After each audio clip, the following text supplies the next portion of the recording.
And to provide more analysis on the current developments and updates about the vice presidential debate between Tim Walz and J.D. Vance, we're now joined from Washington by former U.S. Deputy Secretary of State Joel Rubin. Good evening to you, sir. Hi, thank you for having me. Thank you so much for joining us. And before we go on with our questions on the presidential elections, let me here take your analysis to the UN Security Council's extraordinary session taking place now and the developments over the developments of the Middle East. Well, we are clearly at a pivotal moment. The region, it's quite honestly a very scary moment from where I sit, and I live in Washington, and I feel deeply for the people of the region who experience too much war. What we saw last night was unexpected in its ferocity from Iran.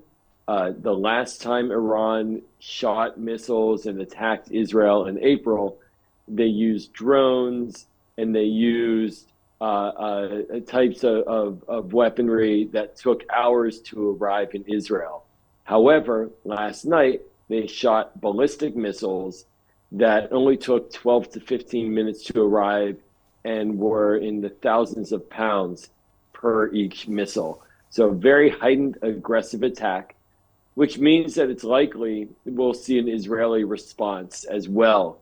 My hope is that after that response, that is the end of it and that we get onto a diplomatic path, because that is what the region needs to get a ceasefire in exchange for the hostages to be released in Gaza, to rebuild Gaza, and to bring some calm as well to Lebanon.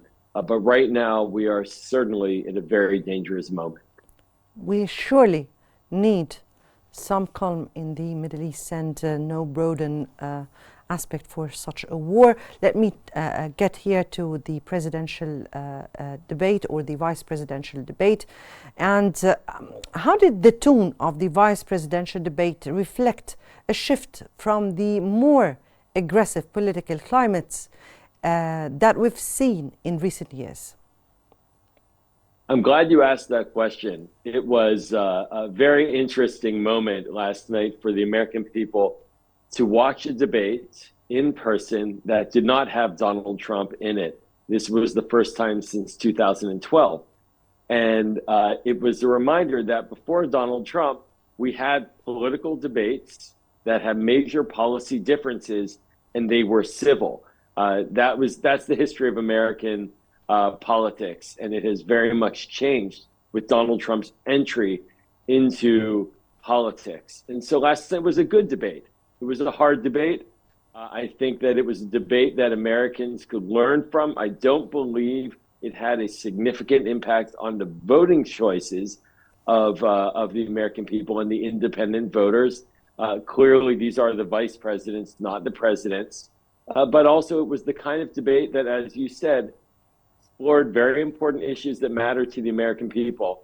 And from the perspective of the Democratic Party, the key moment was at the end, where J.D. Vance, the Republican nominee, could not verbally say that Joe Biden won the election in 2020. That was a big mistake by him, but he had no choice because Donald Trump is his boss, and Donald Trump does not accept that. And so J.D. Vance failed at that test. And I do think that has an impact amongst independent swing state voters. Yes, indeed.